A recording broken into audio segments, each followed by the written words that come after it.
Are you ready? Can crush us. It don't really get no better than this. The podcast that you're looking for if you're really heavy into wrestling. Hosted by the Mark. Energy that's so amazing. Gotta keep it entertaining. Rep the Can Crusher Nation. Yeah, you know what's going down in the ring. Lights out when you hit a ding ding. Knock 'em out like boom bada bing. Hold it down, you can crown me the king. Got a shout out to the Miz and Duke the Dumpster. We choke slamming everybody. Power driving, hit 'em with a face buster. Yeah, this the show you need and it ain't no need for waiting. Mark, hold it down for the Can Crusher Nation. All about wrestling and keep it entertaining. Can Crushers Wrestling Podcast. Time to break 'em, let's go. Yeah, Can Crushers. Yeah, Can Crushers. Let's go. Hey, this is Jumpin' Jim Brunzell, and my favorite podcast is Can Crushers. It should be yours too. Tag team back again. Do you remember that whole song? Welcome to Can Crushers Wrestling Spotlight. It is a special this week. It is the tag team special that we've been talking about for about a month now. That's Sir Michael Jenks. I'm Mark the Mark. Welcome to the show. What's up, big dude? What up? How you been?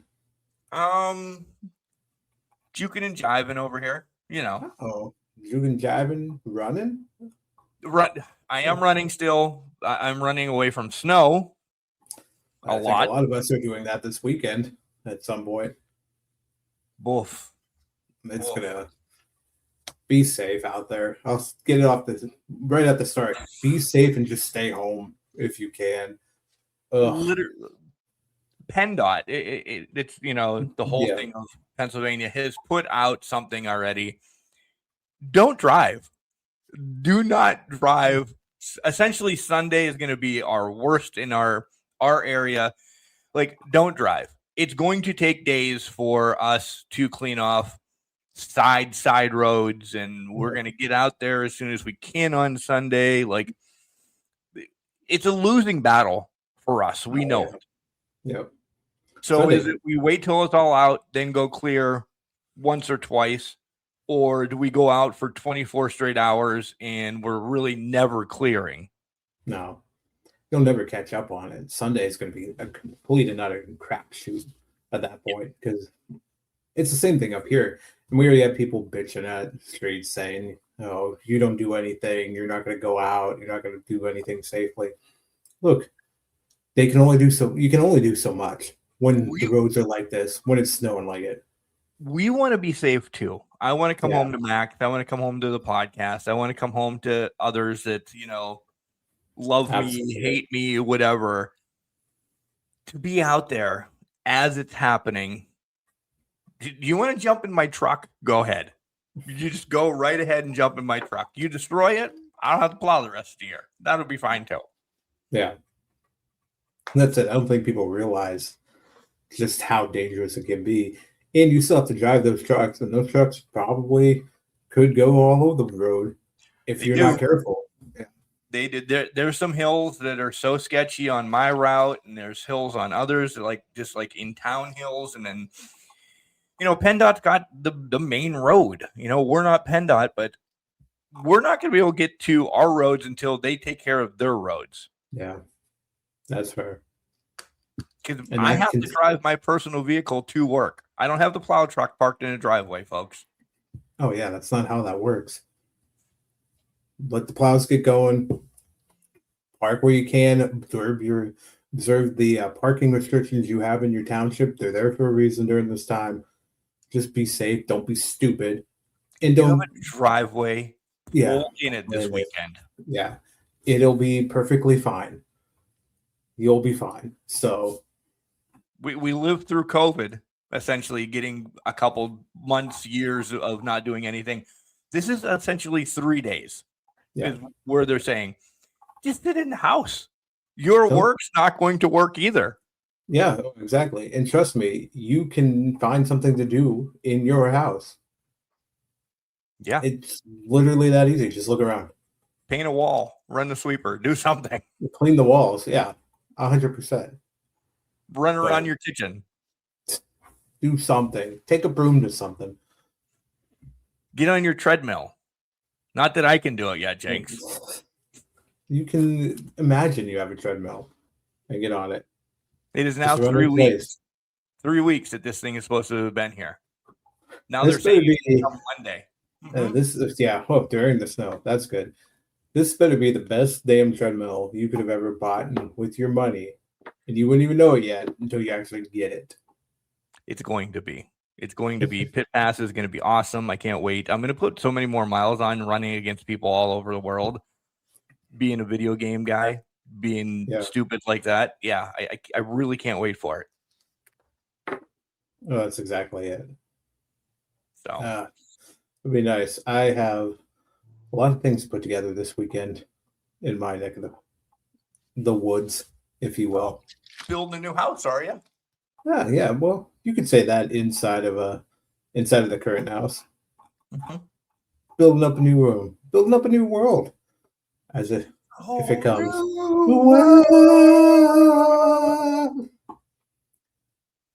We're singing the praises of the tag teams, of the history of tag teams. Oh wow, that's really good. I probably should write that down. Yeah. But we're doing the worst too. Well, I was trying to say like singing the praise. Well, yeah, singing the praises or lowlights of tag team history or something. I don't know. We'll figure it out. Yeah, we got. I'm not that creative. I'm only half a beer in, so this is the only beer I'm going to have. I am drinking a very merry monkey spiced holiday ale from Victory. Nice. It's a 9.5% beer. It's really nice. Delicious. It's a gingerbread beer with notes of cinnamon and molasses, and an oomph of ginger, if you will. So, I have IV water, white peach. Nice. Ooh, I like the white peach. That's a good time. One is no sugar. I was gonna say, do you do sugar free? Yep. One I do too. Sugar free, and then the white peach is the cat's meow. It really is. That's a good one. Try it. Well, I also like the watermelon one, but that's only with sugar. Yeah. I was going to say, if you like sherbet, there's a rainbow sherbet one that's 0 sugar. Ooh, I do love sherbet. That did taste like a sherbet. So just throwing that out there. Okay. So. And then for later, I am still drinking like sparkling water around once in a while.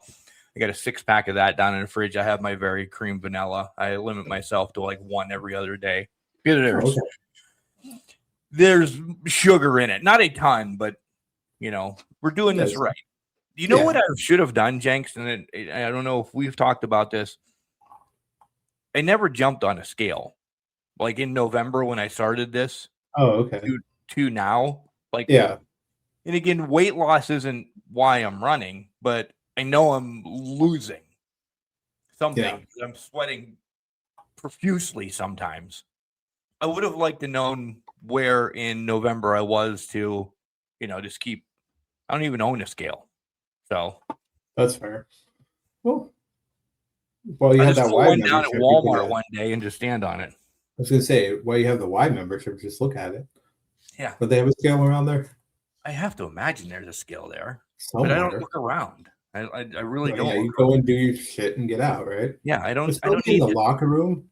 I'm fucking not going down there. Oh, I don't blame you for that.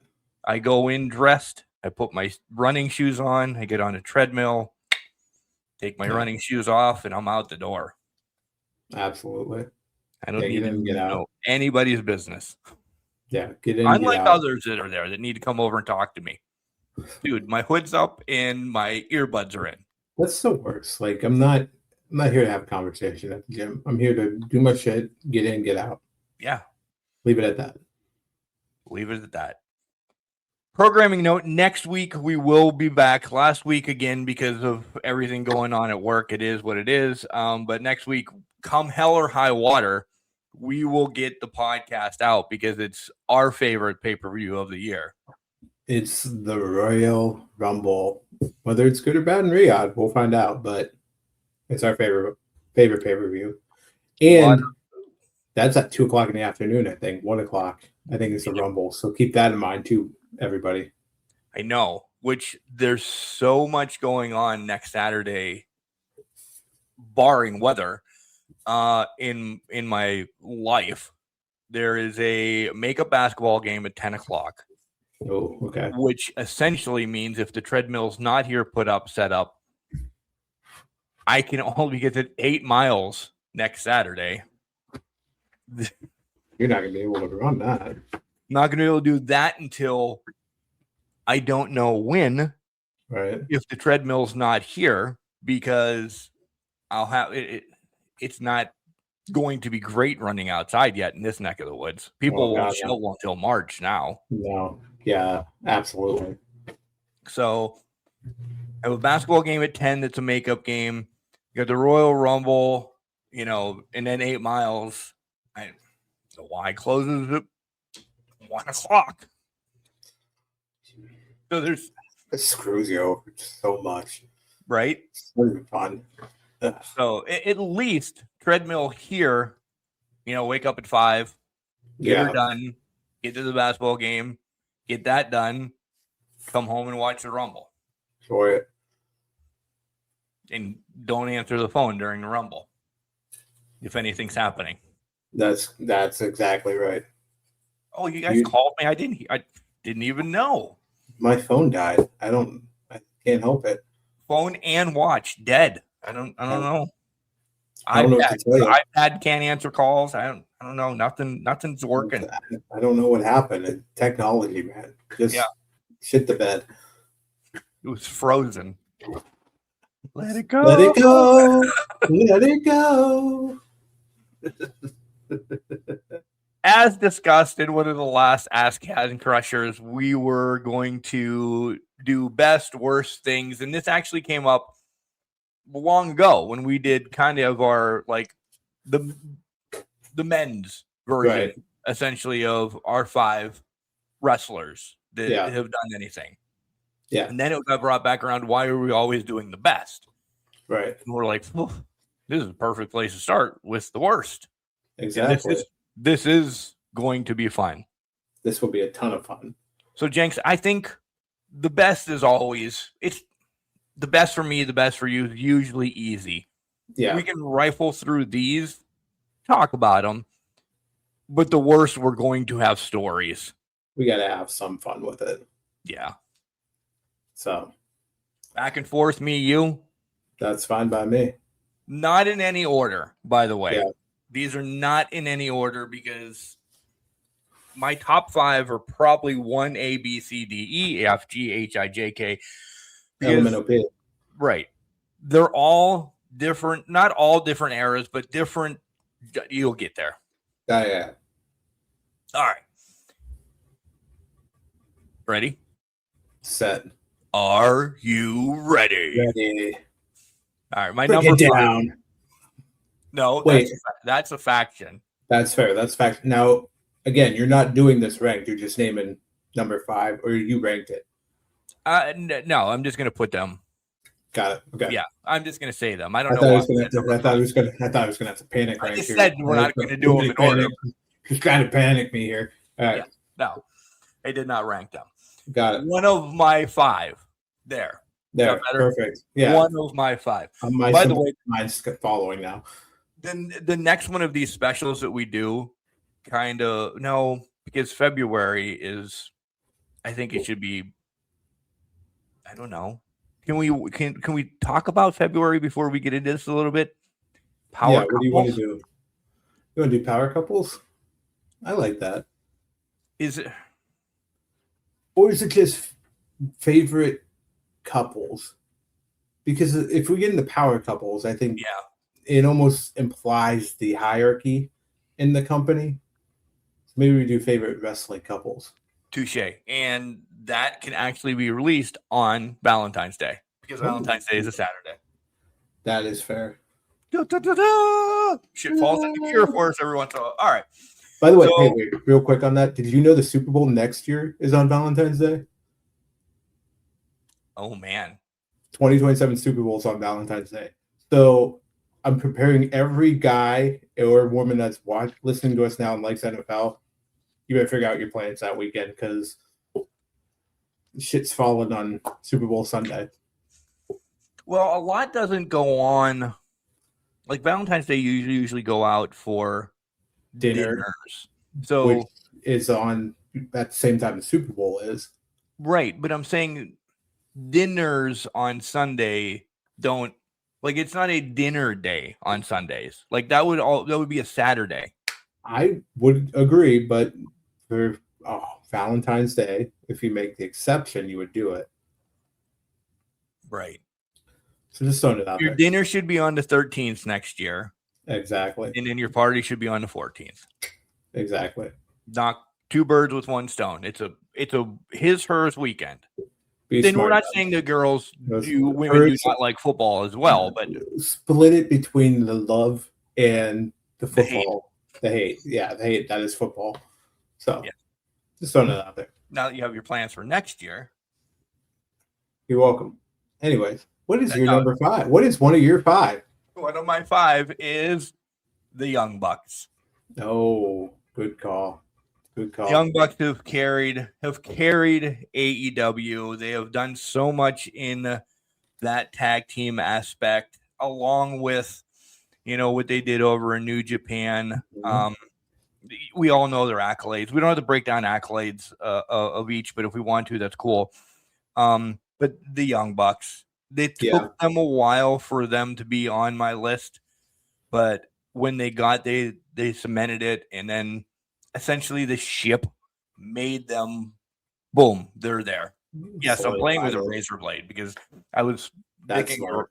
I was dicking around, moving stuff around in the podcast room today. I was scraping some tape and such off the wall, but I'll put that away before I get hurt. I'm gonna send you a pack of pens so you can play with those. I have pens. I don't know. You're playing with razor blades out of nowhere. I don't know. Got so much about the Young Bucks. Got kicked off of everything because we said razor blade. The Young Bucks is one of my 5. Listen, we've talked about people getting on a bed of nails, fire, flame. Yeah, we're fine. All right. One of my 5, I might as well go this route. FTR has to be in my top 5. I sing their praises every goddamn day if I try. They have really become the 80s, 90s, early 90s tag team in a modern era, and have learned to adapt the style to fit like rivalries against the Young Bucks, against the New Day, against whoever they were facing. They really adapted themselves. DIY. They had a fantastic series against. FTR has become a modern day, probably clinic and classic wrestling tag team, and they're just fantastic. Dax and Cash have been doing so well with it, so I got to give FTR their credit there as well.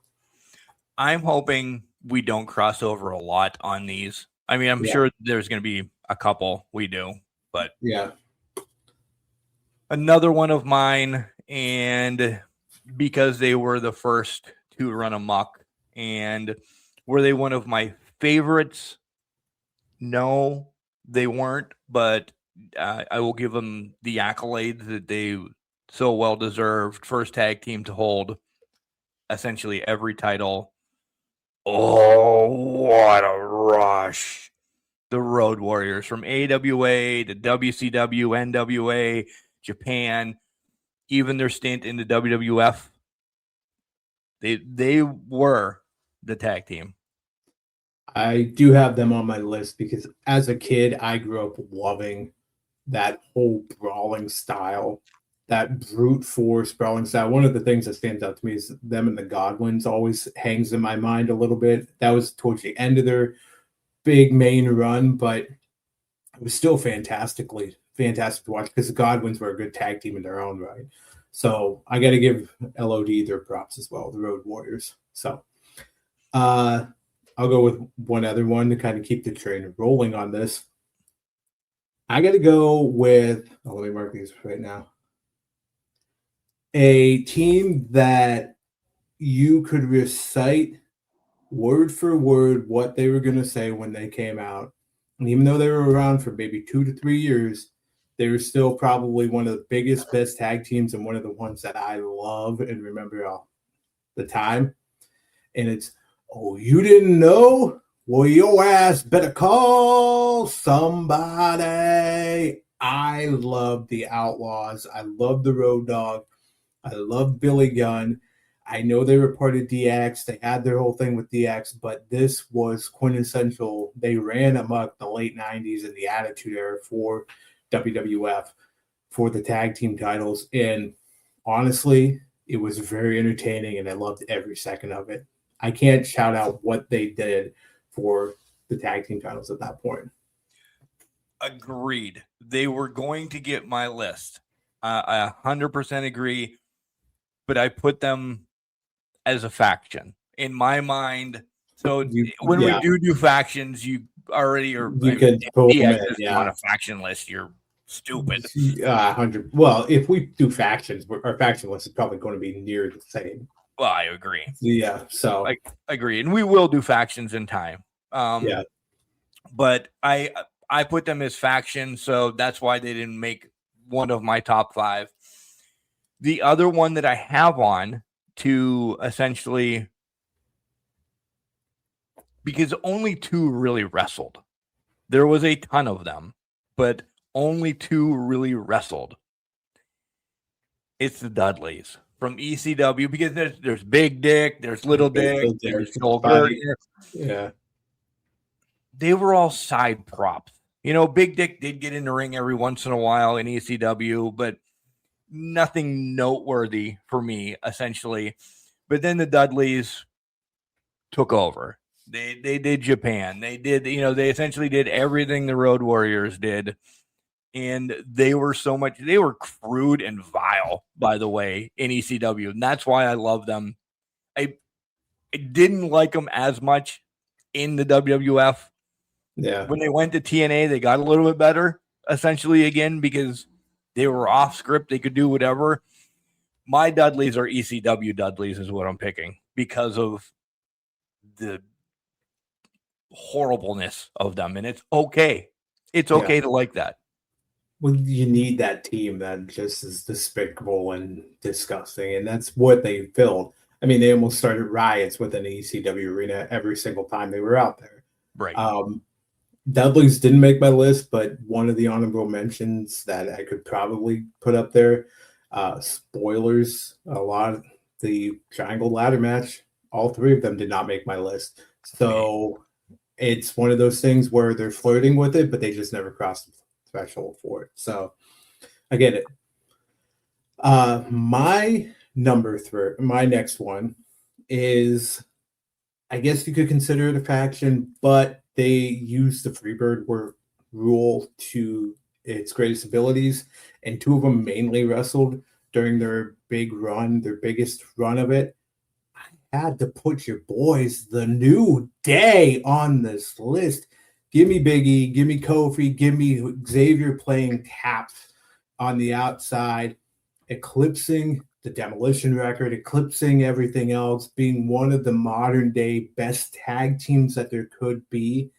The New Day, in a time where the 2010s weren't that great, the New Day dominated it. And I have to give the props to the New Day. So I throw Biggie, Kofi, and Xavier on that list. Again, I'm agreeing with you, but to me, it's a faction.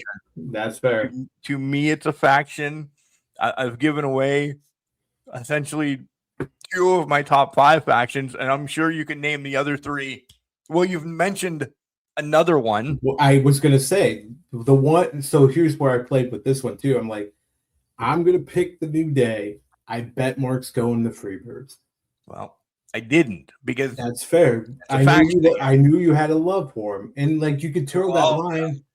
But I consider New Day a tag team in that regard. Yes, there's 3 of them. Yes, it's a faction, but they could be interchangeable parts on that, and they're just an interchangeable cog in the wheel, and they're still getting tag titles after that. So that was my thought behind it. My next one, get ready for the hate. My next 2 I can't separate. Okay. So I have 2 more picks left with 4 more teams. One is the British Bulldogs and Heart Foundation. To me, both of them go hand in hand. Yeah, the Hearts probably had more accolades and grew a little bit more, but it was that WrestleMania 2 match that essentially the Hearts and the Bulldogs in Chicago, best out of 3. The Bulldogs, everybody that's been with the podcast forever knows that I conned my mom to send Matilda a card, and Helen, God love her up there in heaven, mailed a card to a dog at the headquarters of WWF at that time because I wanted her to, and we did. But it was the power, the speed for the Bulldogs, which essentially was the same thing. The power of Anvil and the technical work of Hart. Those two, hand in hand, those two tag teams, I cannot separate. They're up there for me. I only have one left because of the Road Warriors, and that one is the Hart Foundation. So you brought them up. My thing was their work with Demolition was phenomenal. And going back, obviously, some of the reign I was not alive during, and then I picked up on it, but I could go back and watching it.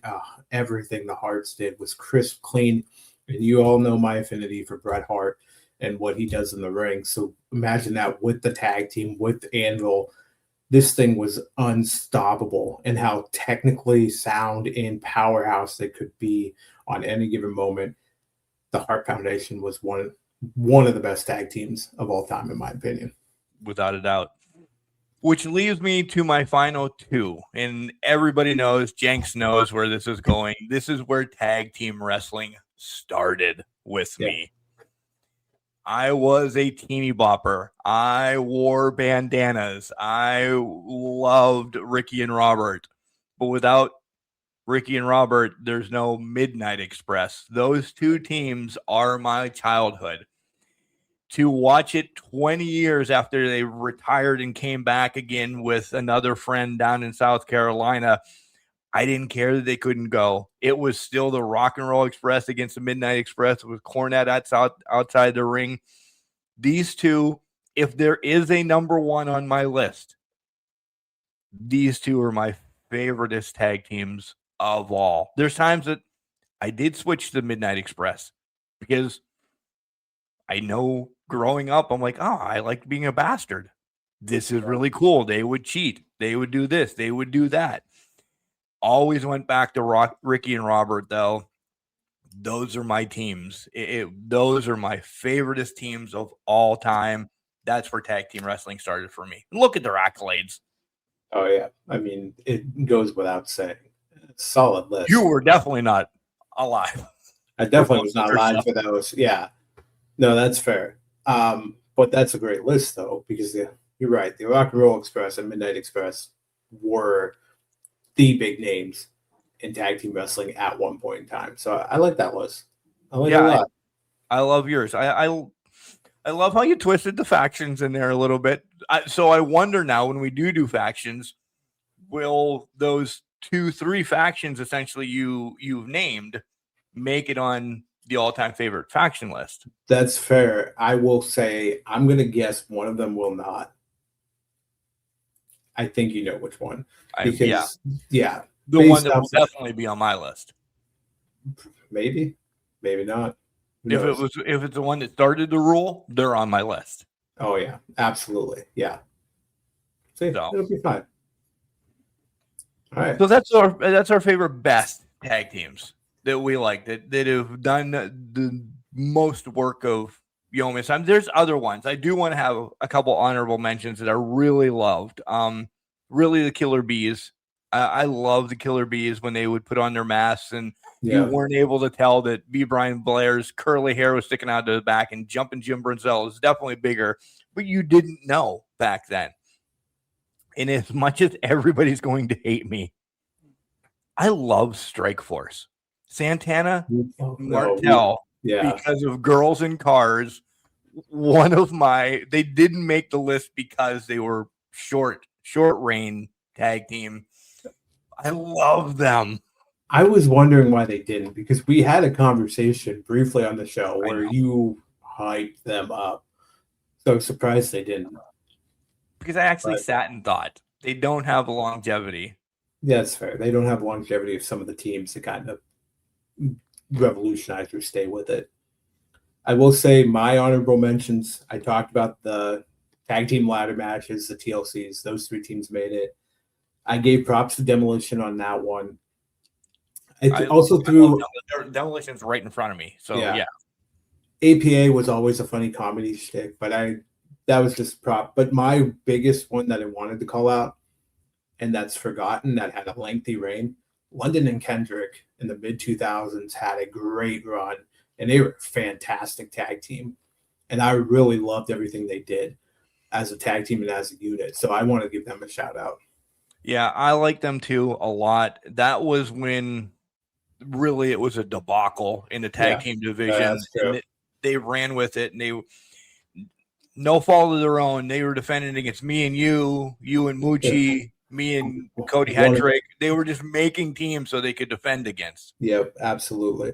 Absolutely. So, but yeah, that's my best. Yeah, that is your best.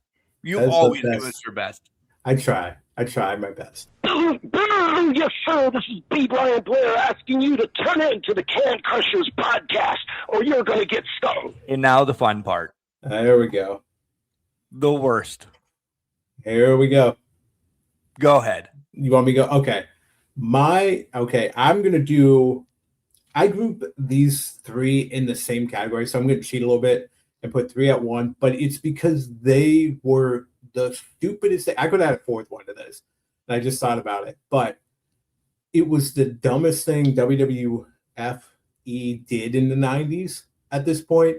And I'm talking about the New Rockers, the New Heart Foundation, the New Midnight Express, and the one I just thought about was Fake Diesel and Fake Razor, because they were a tag team at one point as well.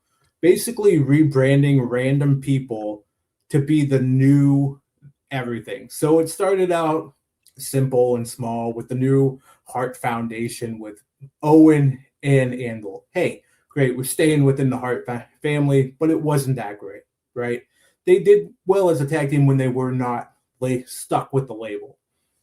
Then we moved to the New Rockers, where it's Marty Jannetty trying to get some sort of career, and With a young Al Snow who didn't know anything. Then you have the New Midnight Express with his Bart Gunn and Bob Holly out of nowhere, old Sparky Plug, and Fake Diesel and Fake Razor was just a whole thing. It was a travesty to the tag teams of old and the people and gimmicks of old that they tried to replicate and steal the gimmick of, or try to live off the success. So I had to throw all of them in there in one category. You forgot one, because they're also on my list. You forgot the New LOD. Oh no. They were the honorable mention because it wasn't in the 90s. I was like, I could not do the new Heidenreich and fucking Animal. But yeah, go ahead. I said anything new. The New LOD, the New Midnight Express, the New Rockers, the new anything. And I didn't know if you were going to do this. I don't mean the New Day or the New World Order. Anything that is repackaged as an old team. Yeah. That's absolute awful. Absolute trash. Just got rid of everything you said. The history of the LOD was ruined by Heidenreich. Listen, Marty ruined it when he threw through the barbershop window anyway. The Rockers were done. Nothing against Leif Cassidy. You know how much we love Al Snow on this show, but dude, he was young and couldn't get out of it. He was just stuck with a gimmick that didn't work, and they were like, just go with Marty. As long as he's on TV, he doesn't care. Look at what he's done. I know, exactly. Yeah, exactly. I don't blame him for that, but man, that was rough position to be in.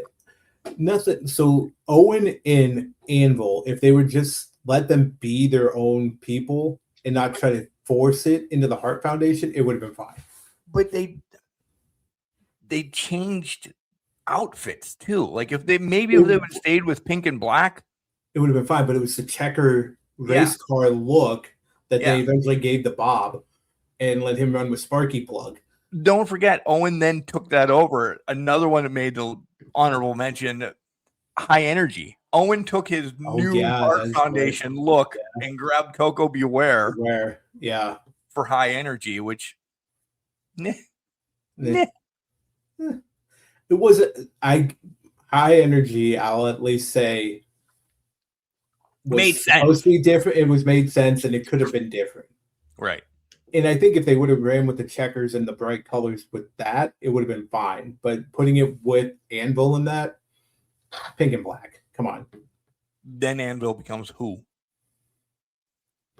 Exactly. Remember who? Yeah. The mask you didn't know. Yeah. Yeah. All right. So that was one of our 5. I'm glad we piggybanked on that. What's your next one? This way we keep going back and forth. Yeah, that's fine. I'm going to go with mid 2000s. There was a lot of trash going on about that time. There was some heartthrobs, there was some Highlanders, there was some other shit going on, but I have to pick the Dicks, who were the Chippendale ripoff motherfuckers who were just dancing around, doing nothing, stripping, running around, being themselves. Mark's upset, so I'm guessing that's on the list.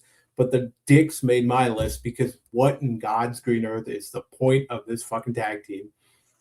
Well, you forgot the other 2 because the Dicks are on my list, but they are also grouped in with 2 other tag teams that were the same thing. Okay. Well Done. Yeah. Was kind of prior to the Dicks. They weren't as Chippendale-ish, but they were still the same thing. And then WCW tried it with the American Males of Bagwell and Riggs. Essentially, that's right. All of these 3 tag teams were pseudo strippers. Yeah. They were trying to grab what Ravishing Rick Rude had. And it didn't work for tag team. Well, it didn't work for tag team, but also they're not Rick Rude. Well, so it cannot work no matter what. I mean, Buff had a long career in all of that. And then he became a gigolo. And he became a gigolo. But it just didn't work. You can't copy Rick Rude. No. I remembered the Dicks in the American Males easily. Yeah. And then I'm like, wait, there was another one. I can't remember who it is. Can't remember. So I actually did a little kind of like research. I'm like, who is almost like the Dicks? And they're like, Well Done. And I'm like, yes, that's exactly because their tights were different colors, but it was like a thong going up there. I remember that. And their last names were Well and Done. That's how craptastic that was. Right. So we're 2 for 2 so far. We're 2 for 2. Okay. On the worst. Go ahead. All right. We'll separate soon, I think. I think we'll separate soon. I know I have at least one that's probably not on your list, but we're saving that one for last. The next one is technically just 2 people, but they're given some terrible gimmicks throughout their career that I'm just giving all of them. It's the Harris brothers, who were Jacob and Eli Blue, who were the Grimm brothers, and who were 8-Ball and Skull from DOA, the Disciples of Apocalypse. And they couldn't wrestle worth a dick. One of the dicks. And then they went into TNA and got into some Nazi bullshit, and then there was a whole other thing there. Just an absolutely abysmal tag team that just didn't work at all, but they tried so hard to push as a tough team. It just did not click at all for them. My next one pissed me off just because of who they were, gimmick-wise at this time. Solely, I love them both. You put them together, they don't make sense. You put one of them together, which what he is, and I'm getting there, what he is in this with somebody of the old, at least, it's a little spoof. It's the Twin Towers of Bossman and Akeem. Oh. Makes no sense. You bring back the one-man gang in Bossman, at least it's like a street thug and a cop. They don't get you could play this up. They don't get along, but they understand to beat the shit out of everybody. Yeah. You could spin it as funny or whatever. The Bossman and an African American Dream, just because they were managed by Slick, is the only reason why they were a tag team, essentially. and they were more of a tag team because you can go then and like the Heenan family had so many randoms. Paul Orndorff, Yeah. but they were just dubbed the Heenan family. They Right. didn't have a tag team name then. Yep. Until later on when Telly and Arn came, they were Brainbusters, but there wasn't many more Heenan family members. Yada, yada, yada. I'm talking like 80s. This Twin Tower thing was just, the two big guys, and let's call them the Twin Towers because they're big. Yeah. How does Boss Man come across Akeem? I don't remember how they mingled together. It was probably just two bad guys that It just walked didn't into work. each other. Yeah. I think you're right. I think if they would have pulled one man gang persona for Akeem, it would have worked beautifully because then you're right. You can play off of that, or you can say he's a corrupt cop that's teaming up with the street thug or whatever it is. It was just stupid, and it was just a stick at the dusty at that point with that. Exactly. And that was all he was trying to do, was a southern boy from Georgia teaming up with someone that was really taking his stick and sticking it up. Yeah, that was to make fun of Dusty. Yeah, that was strictly what it was. What's your next one? I gotta go. So it can be considered a faction, but they're a bunch of dumbasses anyway. So I figure I can't give them a faction title because they didn't know themselves from out of a hole in the wall. It's Main Street Posse. I gotta put the Posse on this list because these fucking idiots don't know anything. They were McMahon's henchmen. I get it. It might have been a faction, but they were just dumb when they tried to team up. Only one really knew how to wrestle, and they were Shane's friends. Yeah, I know. And it was horrific. The entire thing. Beginning to end. The shtick was funny. But I get it, but matches were god awful. Yeah.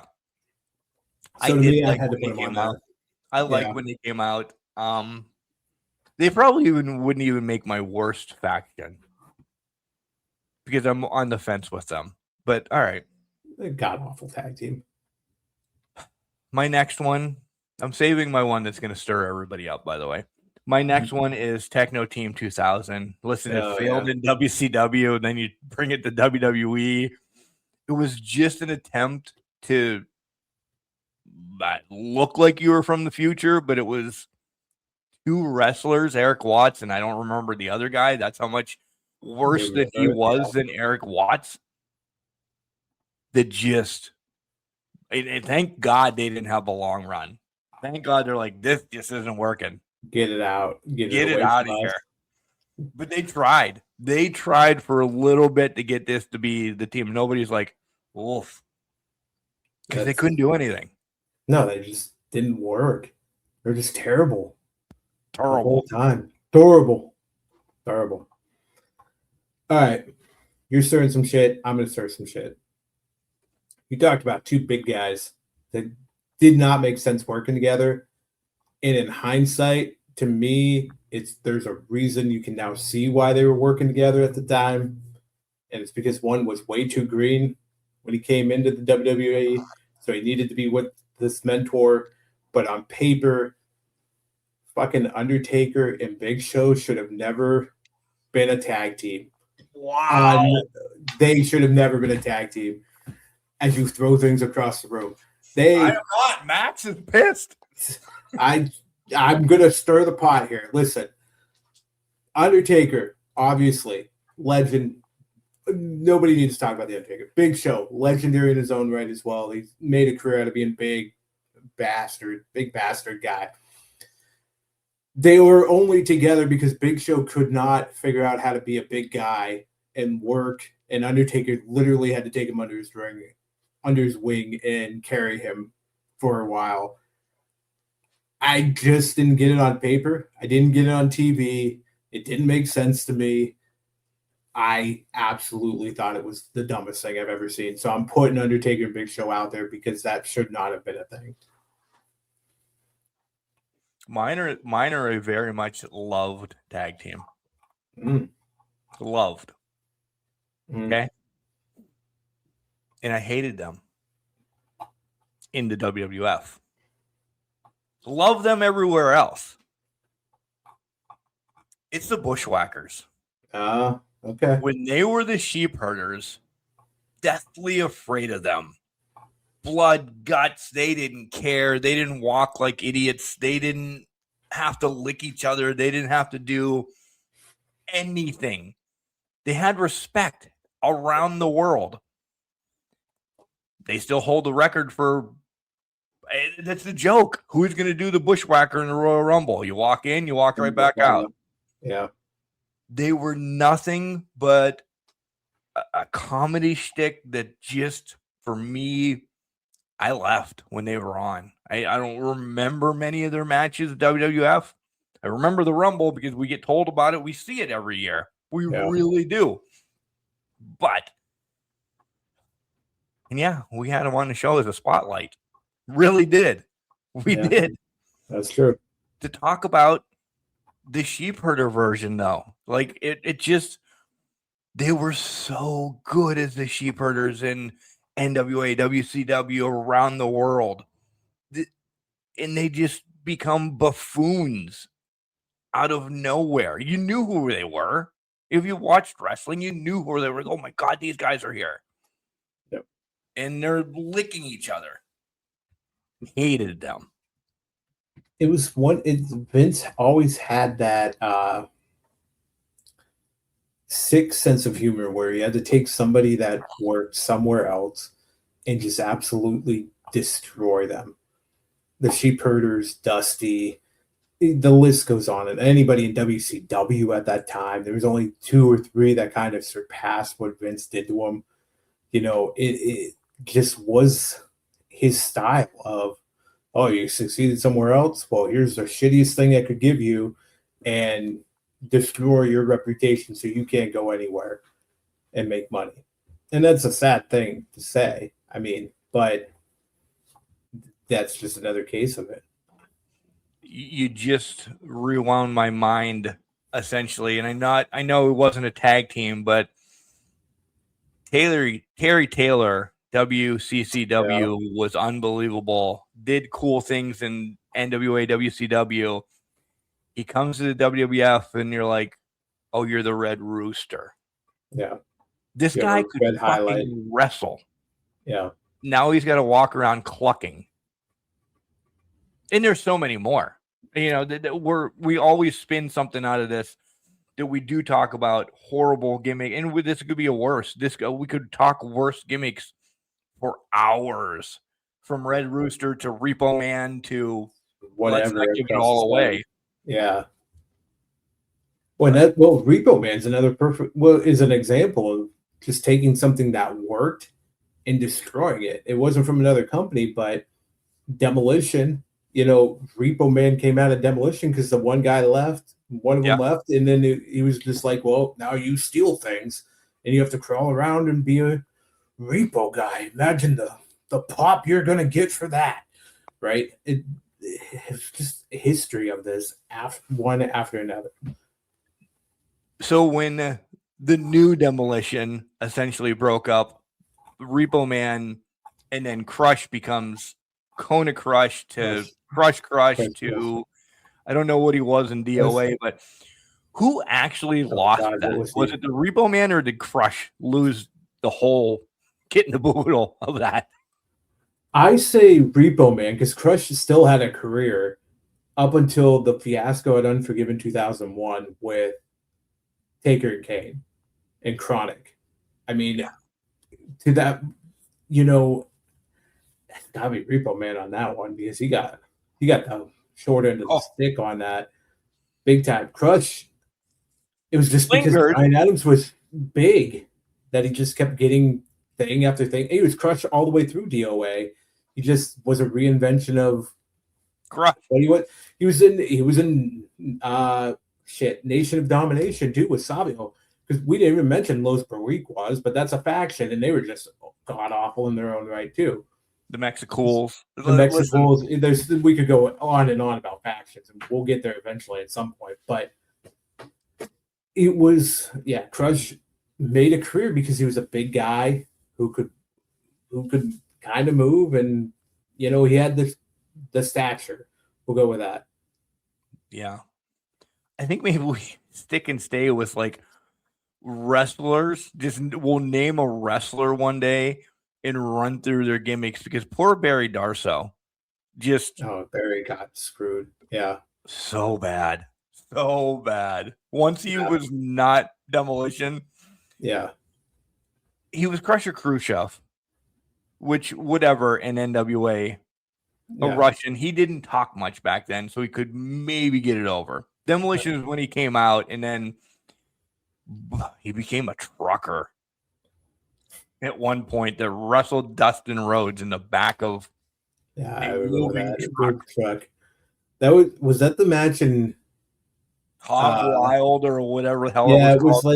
it was one of those. I think it was in like Daytona or Dayton, Ohio, or something like that. And I remember watching that match, and I remember just Bobby Heenan shitting all over the town of Dayton, Ohio, the entire time, and it was fucking hilarious. Nothing against Dayton, Ohio, but my God in heaven, that was the highlight of the match. Was they had to go ring a bell. Yeah, and Bobby Heenan was the thing that was carrying that match forward at that point. And the bell fell. Yeah, the bell fell at one point, and then it was a whole fucking thing. Yeah. But maybe we should have a watch along of that match one time. We'll just watch it and just talk about it. All right. As we said, next week we'll be back, regularly scheduled programming, as we will have our Royal Rumble predictions on the card so far. I know that's 2 Royal Rumbles, right? 2 Rumbles. That's about what we have so far, I think. Let me see if they've announced something. I don't think they have, but I think you're right. It's 2 Rumbles. All right, what do we got? There we go. We have to have a world title match. They don't even have anything listed on the site right now. Yeah. So what my guess is you got the 2 Rumbles, and then that's about, that's all we have right now. Oh, no, sorry. AJ and Gunther, because AJ's putting his career on the line in Saudi, which I think might be self-explanatory at that point. But we'll see what happens. We'll see what happens. But there's 3 matches right now. I anticipate a 4th, but that's probably it then. Yeah, absolutely. I want to ask you one question before we wrap this up. A serious question. A lot of memes have been out there in the last couple weeks that Braun Strowman is the longest reigning champion ever since he has the greatest Royal Rumble championship against Bruno's, 20-year, however, 2,800 and some days, whatever. Yeah. And this is where my mind is going. Bruno at least defended it and was with the company. And if you're all on board about the Braun Strowman being the longest reigning champion, that's you. That's your wrestling prerogative. Cool. Bruno was at least with the company, defended it many times. Yeah. This has never been defended. And if you leave a company, wouldn't it be vacated then? Because Braun has now left the company twice. Well, let me put this fact out at you. Would you vacate the King of the Ring if they left the company? No, but there's a new King of the Ring every year. Right, and there's a new Rumble winner every year. Just because it's the greatest for a Rumble, it's still a Rumble. That's the trick, that there's a title involved in the greatest one, though.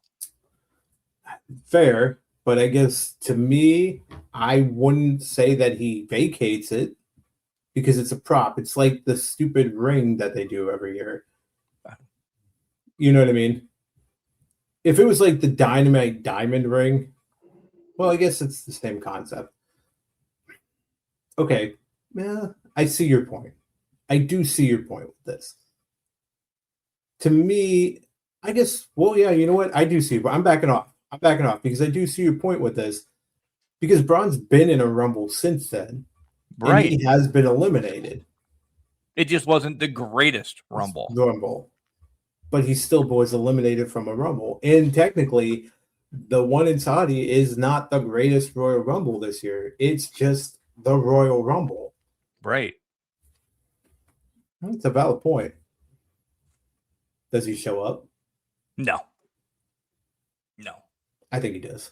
We'll talk. I'll just breaking through. So there'll be 31 people in it now. He's going to make it 50 at that point to make it the greatest again. He's just going to grab people out of. They 30, somebody's left standing. They're woozy. They're there, and Strowman's just going to walk out and then beat the shit out of them, throw them over, and retain. Oh.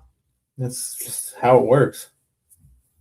I don't know why that bit me in the ass. And I'm like, this is not. People are thinking this is real. What are you talking about? I think, to your point, they're taking the Curtis Axel rule and applying it here. Curtis kept coming into the Rumble. He never got eliminated from the Rumble in the 1 year. He would come in, get eliminated, it was over. You can't apply that if it doesn't happen every year. Right. You can't apply it if it doesn't happen every year. So he's only really held the title a day. Yeah. The day that he got it. The day that he got it. If there's another greatest Rumble ever in the history of WWE, then we can talk. Yeah. But until then, we can't. We can't. All right. Ready to wrap it up? Let's wrap it up. Remember, just because you're trash doesn't mean you can't do great things. You're a garbage can, not a garbage can not. Make sure you tell your loved ones that you love them. Because you never know. Stay warm out there. Whoop, whoop.